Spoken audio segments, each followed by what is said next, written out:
It's time for Scanner News, and I'm your host, Brian Hale, brought to you by R&C Welding in Gering, Nebraska.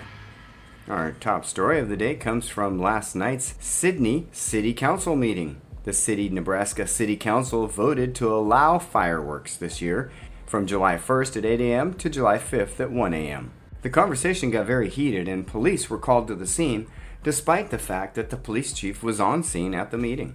We were getting live updates when Mr. Balfour stopped by to speak with our reporter to show his appreciation for coverage after the council meeting when several police cars showed up.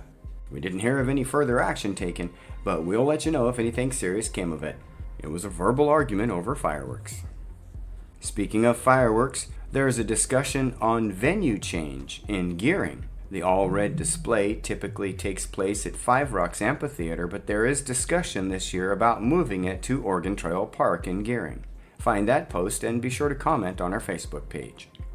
Little Lake Alice is back. The irrigation water has flowed in and refilled Little Lake Alice.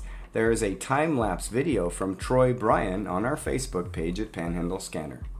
And there will be a planned outage for the village of Morrill coming up on the 28th.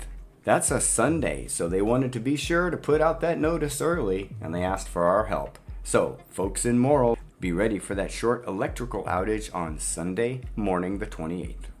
Several businesses took damage to their properties around the Panhandle, and one of those was Monument Shadows Golf Course. The storm damaged almost all of the greens.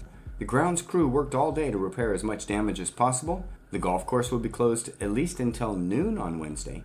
The driving range is open, and they thank you for your patience while they get the greens back into shape. And that's going to do it for today's Scanner News. Thanks again for listening, and may God bless. I'm Brian Hale.